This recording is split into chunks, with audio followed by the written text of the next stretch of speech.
ഇതിനിപ്പോ രാത്രിയെന്നോ പകലെന്നോ കണക്കൊന്നും ഇല്ലാതായോ സേവിച്ച? ഓ, ഇനി എന്തോന്നിന് അമ്മച്ചി കണക്ക്? എനിക്കിപ്പോ എല്ലാവരും കണക്കാ. സേവിച്ചിനെങ്ങനെ കുടിച്ചു കുടിച്ച് അങ്ങനെ തീരും. അപ്പന്റെ അമ്മച്ചിയുടെയും കണക്ക് പുസ്തകത്തിൽ നിന്ന് എന്നോ വെട്ടിപ്പോയ പേരല്ലേ എന്റേത്. ഓ, എന്നതാന്നാവോ ഇത്ര പെരുത്ത ദണ്ണം? പെരുത്ത് സന്തോഷിക്ക് എന്നതാ എനിക്കുള്ളേ. MC പോളിന്റെ മൂത്ത മോനൊരു പേര്, അത് വെറും ഒരു പേരാന്നേ. മകൻ ശരിക്കും അവനല്ലേ, ബെന്നിച്ചൻ. പാർട്ടിയിൽ ഇപ്പൊ പോൾ സാറിന്റെ വലതുഭാഗത്ത സ്ഥാനം, നാളെ MLA, മന്ത്രി. ഞാൻ എന്തോ ആയി? കിഴക്കമലയിലെ തോട്ടത്തിൽ അട്ടയുടെ കടിയും കൊണ്ട് കണ്ണിന് നേരെ കണ്ട അപ്പച്ചന് കലിയ. ഉള്ളത് പറയണ്ട അമ്മച്ചി, എന്നെ എവിടെന്തെങ്കിലും ദത്തെടുത്താന്നോ? ഇങ്ങനെ പക്ഷഭേദം കാണിക്കുന്നോണ്ട് ചോദിക്കുക. സത്യം പറ, ഞാൻ നിങ്ങളുടെ മോൻ തന്നെ അല്ലേ? കർത്താവിന് നിരക്കാത്ത വർത്താനം കള്ളും വലിച്ചേച്ച് വിളിച്ച് കൂവിയാലണ്ടല്ലോ സേവിച്ച നീ. പക്ഷാഭേദം കാണിച്ചെന്ന് നിന്റെ കൊണവതിയാരം കൊണ്ട് ഞാനും സാറും കൂടെ കുടിച്ച കണ്ണീരിന് കയ്യും കണക്കുണ്ടോടാ? 10 സ്കൂളിൽ കയറിയിട്ടാ നീ 10ാം തരം പാസ്സായത്. അവസാനം കോളേജിൽ ചെന്നതിന്റെ കൊല്ലം തന്നെ കുത്തുകേസ്. തല്ലും വഴക്കും അടിയും കുത്തുമായി നടന്ന് നിന്നെ എസ്റ്റേറ്റിൽ കൊണ്ടാക്കി. അവിടെ നീ എന്നെ പറപ്പാ കാണിച്ചേ? കഞ്ചാവ് കൃഷി നടത്തി. തമ്പുരാന്റെ കൃപ കൊണ്ടാ അന്ന് റവന്യൂ മന്ത്രി MC പോൾ രാജിവെക്കാണ്ട് രക്ഷപ്പെട്ടത്. എടാ, കയ്യിലിരിപ്പ് നന്നാവണം. അതിനെ കർത്താവ് പാതിയെ കൂടത്തുള്ളൂ, ബാക്കി പാതി അവനവൻ തന്നെ ഉണ്ടാക്കണം. കൊച്ചമ്മേ, സാറ് വന്നു. ഒരു പറ്റിയല്ലോ. എന്നാ? ഞാൻ ഇയാളോട് പറയാനുള്ളതല്ലേ, വീട്ടിൽ നിന്ന് ഇറങ്ങുമ്പോ ഒരു റീത്ത് ഇടുക്കിക്കകത്ത് വെച്ചേക്കണമെന്ന്. ഒരു റീത്ത് ഉണ്ടായിരുന്നെങ്കിൽ ആ പിള്ളേരുടെ വീട്ടിൽ വെറും കൈയോടെ കയറി ചെല്ലണ്ടായിരുന്നു. റീത്തുമായി ചെല്ലുമ്പോ അറിഞ്ഞോണ്ട് ചെന്നതാണെന്ന് വ്യക്തമായില്ലേ? അത് ശരിയായിരുന്നു. ഒരു മരണ വീട്ടിൽ പെട്ടെന്ന് കയറി ചെല്ലുമ്പോ അത് റീത്തുമായിട്ടാകുമ്പോ ഇമ്പാക്ട് ഡബിളാ. ഓ, ഇത് ഞാനെപ്പോ വന്നു?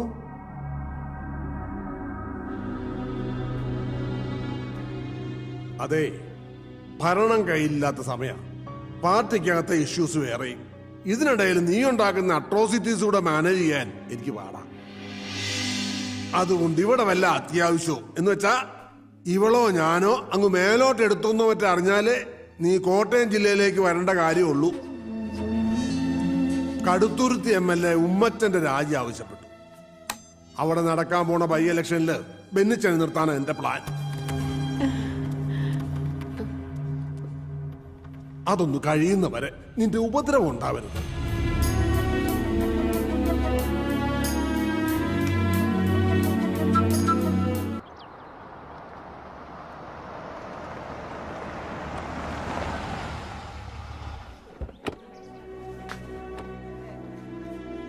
ഇതിപ്പം ഏതാണ്ട് 10 ദിവസമായി റൂമിൽ നിന്നും പുറത്തോട്ട് ഇറങ്ങിയിട്ട്. കഴിക്കാൻ നേരം പിള്ളേര് പിടിച്ചു വലിച്ചോണ്ട് വന്നാ എന്തേലും ഒന്ന് തൊട്ട് വെച്ച് എഴുന്നേറ്റ് പോവും. ഇങ്ങനെയായാൽ ശരിയാകുകയല്ലോ. അതുകൊണ്ടാ ഞാൻ സാറിയോടൊന്ന് വരാൻ പറഞ്ഞത്. ഈ സൂയിസൈഡ് ചെയ്ത കുട്ടി അവളുടെ റൂംമേറ്റ് ആയിരുന്നില്ലയോ? ആ, അത് തന്നെയായി ഡിപ്രഷന്റെ റീസൺ. വലിയ കൂട്ടായിരുന്നു രണ്ടും. രണ്ടിനും കൂടെ ഒരുമിച്ചല്ലാതെ കാണാൻ ഒക്കുകയല്ലായിരുന്നു. ആ ഷോക്കിന്ന് ഇനിയും മാറിയിട്ടില്ല ആനി. ആനി അത് ആ റൂമിലുണ്ട്. നിങ്ങൾ രണ്ടും കൂടെ ഒന്ന് കണ്ടേച്ചുവാ. ചുമ്മാ ഒരു കാഷ്വൽ വിസിറ്റിംഗ് അങ്ങനെ തോന്നിച്ചാ മതി. ഓക്കെ.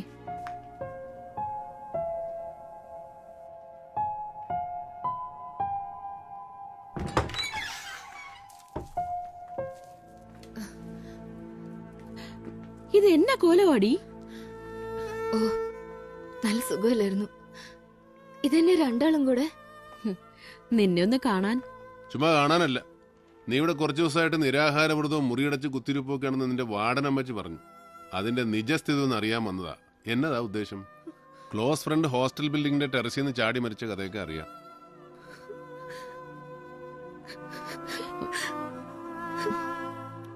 അവളെ കരയിപ്പിച്ചു. അങ്ങനെ കരഞ്ഞാലെങ്ങനാ? നീ ആ മൂടിന്ന് പുറത്തു വരണം. എന്നിട്ട് ക്ലാസ്സിൽ പോയി തുടങ്ങണം. ഞങ്ങളുടെയൊക്കെ പഴയ ആനിയായിട്ട് മാറണം. എന്നാ? ഞാൻ ശ്രമിക്കുന്നുണ്ട്.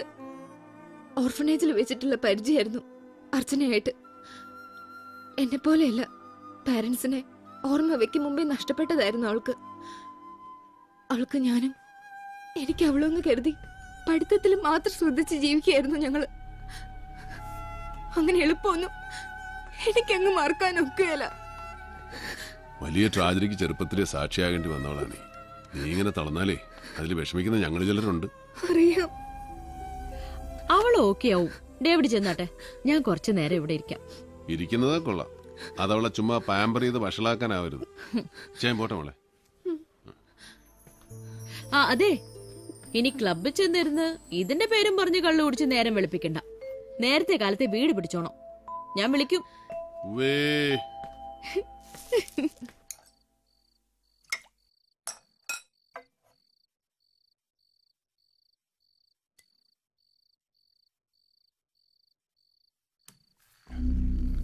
ബെന്നി, നിന്റെ പേര് അനൗൺസ് ചെയ്യുമ്പോ സ്പ്രെഡ് ചെയ്യാൻ സാധ്യതയുണ്ട് ഒരു scandal. Kottayam medical college student ഒരു പെങ്കൊച്ച് സൂയിസൈഡ് ചെയ്തത്, അതിനോട് നിന്റെ പേര് കണക്റ്റഡ് ആയിട്ട്. മനസ്സിലായല്ലോ? അത് അച്ഛൻ പുച്ഛൻ പറഞ്ഞു തുടങ്ങിയപ്പോ മാതച്ചായനെ ഞാൻ നേരിട്ട് വിളിച്ചു പറഞ്ഞ ഒരു ന്യൂസ് കില്ലിംഗ് നടത്തിയത്. ഇലക്ഷൻ ആവുമ്പോ അതൊരു വെപ്പണായി മറുപക്ഷം എടുത്ത് ഉപയോഗിക്കാൻ ഇടകൊടുക്കരുത്. മറുപക്ഷം എന്ന് വെച്ചാ ഇപ്പൊ ഉമ്മച്ചനും കൂടാ. അതെ, ഞാനൊരു പ്രസ് മീറ്റ് വിളിക്കുന്നതിനെ കുറിച്ച് ആലോചിക്കുന്നുണ്ട്. മീഡിയയുടെ മുന്നിൽ ഒരു open challenge. I am sure ഒരു പ്രൂഫും ഒരുത്തനും കൊണ്ടുവരാൻ കഴിയല്ല. I am confident. എന്നതാന്ന് വെച്ചാ വർഗീസുമായിട്ട് ആലോചിച്ച് ചെയ്യും, വൈകണ്ട. എന്താ വർഗീസേ?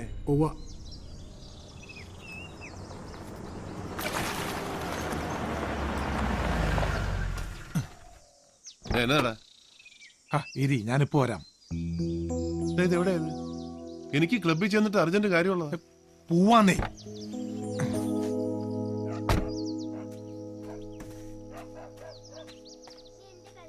പെങ്ങളെ, ബൈജു എന്തിയേ? ആ, കാലത്തെ പോയായിരുന്നു. കാലത്താ? അവന്റെ പരോള് തീരുന്ന നാളല്ലയോ? ആ, എനിക്കറിയാൻ മേല. പോയി.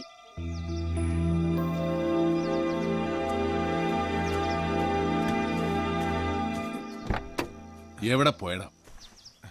നമ്മുടെ ചുണ്ടൻ ബൈജുല്ലേ, മണിപ്പുഴ തങ്കച്ചനെ കൊന്നേ. അവൻ പരോള് തീർന്ന് നാളെ ജയിലിലേക്ക് പോകാന്ന കേട്ടെ.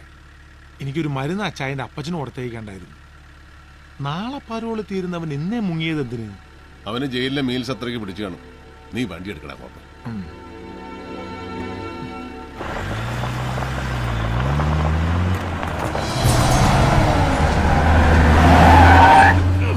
ആരുടെ തന്തയ്ക്ക് വായുവിളി വാങ്ങിച്ചിട്ട് വേടാ പരനാറി? ഗ്ലാസ് പൊക്കി വെച്ച് ചീത്ത വിളിച്ചിട്ട് ആര് കേൾക്കാനടാ? അവന്റെ വണ്ടിയാ, MC പോളിന്റെ മകൻ ബെന്നിയുടെ. ഇച്ചിരി മുറ്റുകൂടലാ ചെറുക്കിന്. കോട്ടയം മെഡിക്കൽ കോളേജിലെ ഒരു പൂർവ്വ വിദ്യാർത്ഥി എന്നുള്ള നിലയിൽ മാത്രമല്ല, ഒരു രാഷ്ട്രീയ പ്രവർത്തകൻ എന്നുള്ള നിലയിലും കോളേജുമായി ബന്ധപ്പെട്ട പല കാര്യങ്ങളിലും ഞാൻ ബന്ധപ്പെടാറുണ്ട്. അതല്ലെങ്കിൽ കോളേജ് അധികൃതർ എന്നെ ക്ഷണിക്കാറുണ്ട്. ഇപ്പൊ അവരുടെ ക്ഷണം സ്വീകരിച്ച് അവിടെ ചെല്ലുമ്പോഴൊക്കെ ആൺ പെൺ ഭേദമില്ലാതെ അവിടുത്തെ വിദ്യാർത്ഥികളുമായി എനിക്ക് ഇടപെടേണ്ടി വന്നിട്ടുണ്ട്. നിങ്ങൾ ഈ പറയുന്ന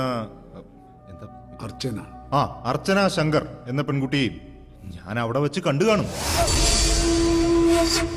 അനവധി പെൺകുട്ടികളിൽ ഒരാൾ, അതിനും അപ്പുറത്തേക്കുള്ള പരിചയം?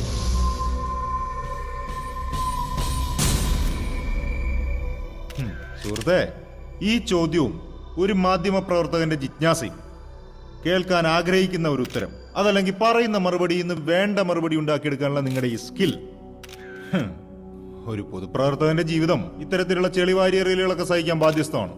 പക്ഷേ മരിച്ചുപോയ ഒരു പാവം പെൺകുട്ടിയെ കുഴിമാടത്തിൽ നിന്ന് പുറത്തെടുത്ത് അപമാനിക്കുന്നതിനെ അത് ഉപകരിക്കത്തുള്ളൂ. And I repeat, I don't know that girl personally.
എപ്പോ? ഞാൻ ദേ വരുന്നു.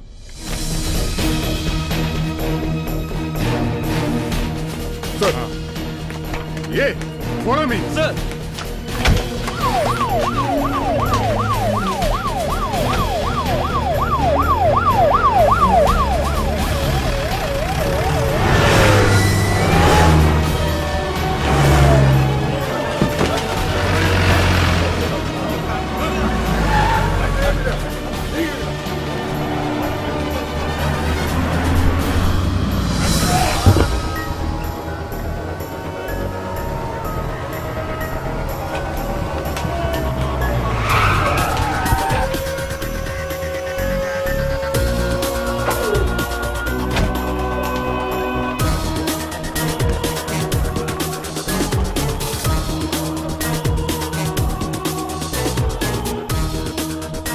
ആ വാർത്തയുടെ വിശദാംശങ്ങളിലേക്ക് പോകും മുമ്പ് വളരെ സുപ്രധാനമായ ഒരു വാർത്തയിലേക്ക് വളരെ വേഗം നീങ്ങുന്നു. അതിന്റെ നിജസ്ഥിതിയിലേക്ക് നീങ്ങുകയാണ്. കോട്ടയത്ത് നിന്നും ഇപ്പോൾ ഞങ്ങളുടെ പ്രതിനിധി ഷിബു ചെറിയാൻ നമ്മോടൊപ്പമുണ്ട്. ഹലോ ഹലോ ശരത്, കേൾക്കുന്നില്ല? ഹലോ ഷിബു, കേൾക്കാമോ? കേൾക്കാൻ പറ്റുന്നുണ്ട്, പറഞ്ഞോളൂ. മലങ്കര കോൺഗ്രസിന്റെ അധ്യക്ഷൻ MC പോളിന്റെ മകനും മലങ്കര യുവജന ഫെഡറേഷന്റെ സംസ്ഥാന പ്രസിഡന്റുമായ ഡോക്ടർ ബെന്നി പോളിന് അപകടം സംഭവിച്ചിരിക്കുന്നു. എന്താണ് ഈ വാർത്തയുടെ വിശദാംശങ്ങൾ?